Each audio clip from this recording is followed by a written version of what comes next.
Hi എല്ലാവർക്കും നമസ്കാരം. പുതിയൊരു വീഡിയോയിലേക്ക് സ്വാഗതം. ഇന്നത്തെ റെസിപ്പി 2 പഴവും അതേപോലെ തന്നെ റവയൊക്കെ ഉപയോഗിച്ചുകൊണ്ട് നമ്മുടെ ചായ പാത്രത്തിൽ എളുപ്പത്തിൽ റെഡിയാക്കി എടുക്കാൻ പറ്റാവുന്ന നല്ലൊരു കിട്ടിലൻ കായ്പോളയുടെ റെസിപ്പി കേട്ടോ. ഇപ്പം നോമ്പൊക്കെ തുറക്കുന്ന സമയത്താണെന്നുണ്ടെങ്കിലോ ഇല്ലാന്നുണ്ടെങ്കിൽ വൈകുന്നേരം ചായക്കാണെന്നുണ്ടെങ്കിലും എളുപ്പത്തിൽ റെഡിയാക്കി എടുക്കാവുന്നതേ ഉള്ളൂ. അപ്പോൾ ട്രൈ ചെയ്ത് നോക്കി കമൻസൊക്കെ മറക്കാതെ അറിയിക്കണേ. നമുക്ക് കണ്ടു നോക്കിയാലോ.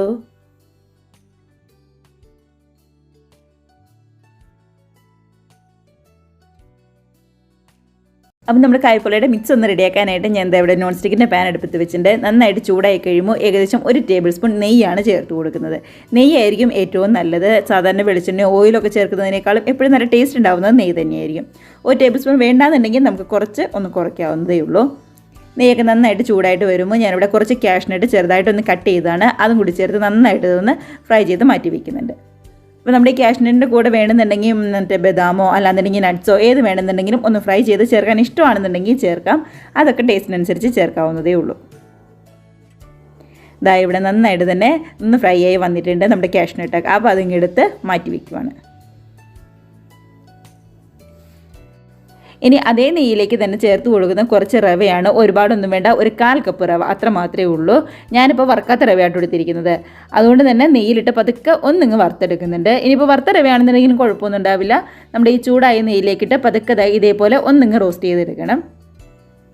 അപ്പോൾ ഗ്യാസ് ഒരുപാടൊന്നും കൂട്ടി വെക്കേണ്ട. ഗ്യാസ് ഒരു മീഡിയം ഫ്ലെയിമിൽ മാത്രം വെച്ചിരുന്നാൽ മതി. അങ്ങനെ നമ്മൾ നെയ്ക്ക് ഇടുന്നുണ്ട്. റവയൊക്കെ ആണെങ്കിലും പതുക്കെ പച്ചമണമൊക്കെ ഒന്ന് മാറി റെഡിയായി വന്നിട്ടുണ്ട്.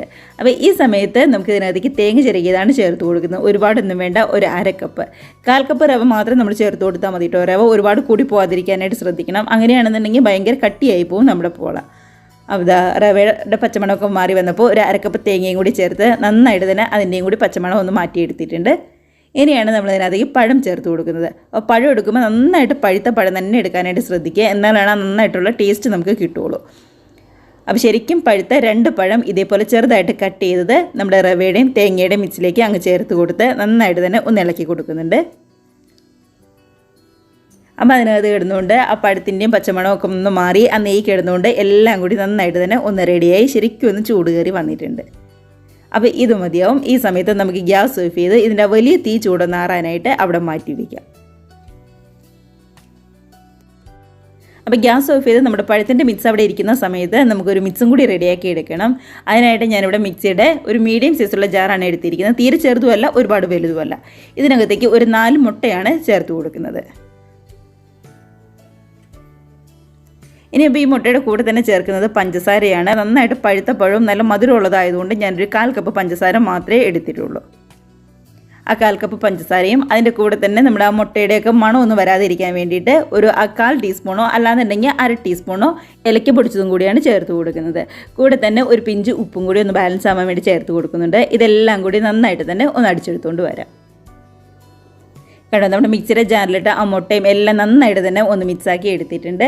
ഇനി നമ്മളിവിടെ റെഡിയാക്കി വെച്ചിരിക്കുന്ന നമ്മുടെ പഴത്തിൻ്റെയും റവയുടെയും തേങ്ങയുടെയൊക്കെ മിക്സ് ഉണ്ടല്ലോ, ആ വലിയ ചൂടൊന്ന് ആറി വന്നിട്ടുണ്ട്. എന്നാൽ ഒരുപാടങ്ങ് തണുത്തും പോയിട്ടില്ല. അപ്പോൾ ഈ സമയത്ത് നമ്മൾ മിക്സിയിൽ അരച്ച് വെച്ചിരിക്കുന്ന മുട്ടയുടെ മിക്സ് ഈ പഴത്തിൻ്റെ മിക്സിലേക്ക് നമ്മളങ്ങ് ഒഴിച്ചു കൊടുക്കുവാണ്. അപ്പോൾ വേറെ പാലോ അങ്ങനെയൊന്നും തന്നെ ചേർത്ത് കൊടുക്കുന്നില്ല കേട്ടോ. ഇത്ര മാത്രമേ നമ്മൾ ചേർക്കുന്നുള്ളൂ. ആ പഴത്തിൻ്റെ മിക്സും കൂടി നല്ലതുപോലെ തന്നെ ഇതൊന്ന് മിക്സ് ചെയ്ത് എടുക്കുന്നുണ്ട്. അപ്പോൾ ഇതെല്ലാം കൂടി ഒന്ന് മിക്സ് ചെയ്ത് എടുത്താൽ തന്നെ നമ്മുടെ കായ്പോളയുടെ മിക്സ് ഇവിടെ റെഡി ആയിട്ടുണ്ട്. ഇത്രയേ ഉള്ളൂ. ഇനിയിപ്പോൾ നമ്മൾ നേരത്തെ ഫ്രൈ ചെയ്ത് വെച്ചിരിക്കുന്ന നമ്മുടെ കാഷ്നട്ട് ഉണ്ടല്ലോ, അതിൻ്റെ പകുതിയും കൂടി നമുക്ക് ഈ സമയം അങ്ങ് ചേർത്ത് കൊടുക്കാം. കുറച്ച് നമ്മളവിടെ മാറ്റി വെക്കുന്നുണ്ട്. അത് നമ്മൾ ഫ്രൈ ചെയ്തെടുക്കാൻ നേരത്തെ അതിൻ്റെ മേളിൽ കാണാനും ഭംഗിക്ക് വേണ്ടി ഒന്നിട്ട് കൊടുക്കാൻ വേണ്ടിയിട്ടാണ്.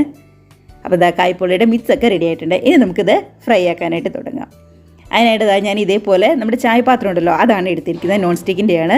ഇത് പതുക്കെ ഒന്ന് ചൂടാക്കിയിട്ട് ഇതിനകത്തേക്ക് കുറച്ച് നെയ്യ് എല്ലാ ഭാഗത്തേക്കും ഒന്ന് പറ്റി കൊടുക്കുക. എന്താ ഞാൻ പാത്രം ഗ്യാസ് അടുപ്പിൽ വെച്ച് നന്നായിട്ടൊന്ന് ചൂടാക്കി എടുത്തതാണ്. കുറച്ച് നെയ്യും കൂടി എല്ലാ ഭാഗത്തേക്കും ഒന്ന് പറ്റി കൊടുക്കുന്നുണ്ട്. ഇതേപോലെ ആ സൈഡിലും അടിയിലും ഒക്കെ ഇങ്ങനെ വിട്ടു പോരാൻ എളുപ്പത്തിന് വേണ്ടിയിട്ടാട്ടോ ഇങ്ങനെ നെയ്യ് പറ്റി കൊടുക്കുന്നത്. അതിനുശേഷം നമ്മൾ റെഡിയാക്കി വെച്ചിരിക്കുന്ന നമ്മുടെ മിക്സ് ഈ പാത്രത്തിലേക്ക് അങ്ങ് ഒഴിച്ചു കൊടുക്കുവാണ്. അപ്പോൾ ഇതേപോലെ ചായപാത്രമൊക്കെ എടുക്കുകയാണെന്നുണ്ടെങ്കിൽ നമ്മുടെ കായ്പോള റെഡിയായിട്ട് വരുമ്പോഴാണെന്നുണ്ടെങ്കിലും കാണാൻ നല്ല ഭംഗിയൊക്കെ ഉണ്ടാവും. കറക്റ്റ് ഷേപ്പിലൊക്കെ നമുക്ക് കിട്ടും. അതിന് വേണ്ടിയിട്ടാട്ടോ. ഇതേപോലെ പതുക്കെ ഒന്ന് ലെവലാക്കി കൊടുക്കുക. അതിനുശേഷം നമ്മുടെ ബാക്കി ഫ്രൈ ചെയ്ത് വെച്ചിരിക്കുന്ന കുറച്ച് കാഷ്നട്ട് ഉണ്ടല്ലോ, അത് അതിൻ്റെ മുകളിലേക്ക് പതുക്കെ ഒരു ഭംഗിക്ക് വേണ്ടിയിട്ട് ഒന്ന് ഇതേപോലെ അങ്ങ് വിടർത്തി ഇട്ട് കൊടുക്കുക. ഇല്ലാന്നുണ്ടെങ്കിൽ ആദ്യം നമ്മൾ മിക്സ് ചെയ്തതിൻ്റെ കൂടെ ഇട്ട് കൊടുത്താലും മതി. ഇങ്ങനെയാകുമ്പോൾ കാണാൻ കുറച്ചുകൂടി ഭംഗിയുണ്ടാവും, അതിന് വേണ്ടിയിട്ടാണ്. അപ്പോൾ ഇത്രയേ ഉള്ളൂ. ഇനി നമുക്കിത് റെഡിയാക്കാനായിട്ട് തുടങ്ങാം. അടുപ്പത്തേക്ക് അങ്ങ് മാറ്റാം. അപ്പം നേരെ നമ്മൾ അടുപ്പത്തേക്കല്ല വെക്കുന്നത്, മറിച്ച് ഇതേപോലെ ഒരു അപ്പച്ചട്ടി നല്ലതുപോലെ ഒന്ന് ചൂടാക്കിയിട്ട് അതിൻ്റെ മുകളിലേക്കാണ് നമ്മുടെ ഈ മിക്സ് അങ്ങ് വെച്ച് കൊടുക്കുന്നത്. അപ്പോൾ ഇതുപോലൊരു അപ്പച്ചട്ടി ചൂടായതിന് ശേഷം നമ്മുടെ പാത്രം അതിൻ്റെ മുകളിലേക്ക് വെച്ച് കൊടുക്കുകയാണെങ്കിൽ ഒട്ടും തന്നെ അടിയിലൊന്നും പിടിക്കാതെ നമ്മുടെ കായ്പോള നല്ല അടിപൊളിയായിട്ട് തന്നെ കിട്ടും. ഇനിയിപ്പോൾ പാത്രം നന്നായിട്ട് ചൂടായതിന് ശേഷം ഗ്യാസ് ഏറ്റവും ലോ ഫ്ലെയിമിലേക്കോ അല്ലാന്നുണ്ടെങ്കിൽ ലോ ഫ്ലെയിമിൽ കുറച്ചും കൂടി കൂടുതൽ മീഡിയത്തിലേക്ക് വെച്ച് കൊടുക്കണ്ട. അത് അവിടെ ഇരുന്ന് ഒരു 15-20 മിനിറ്റ് കൊണ്ട് നല്ലതുപോലെ തന്നെ ഒന്ന് റെഡിയായിട്ട് വരട്ടെ.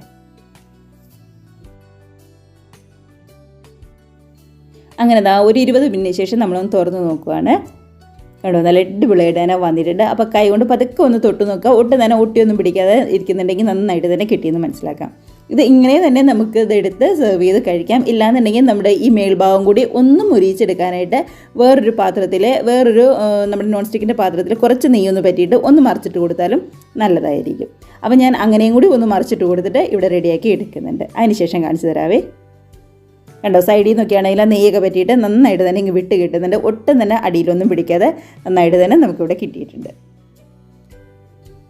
ഞാൻ ഇതേപോലൊരു പാത്രത്തിലേക്ക് കുറച്ച് നെയ്യൊന്ന് പറ്റി കൊടുത്തിട്ടുണ്ട്.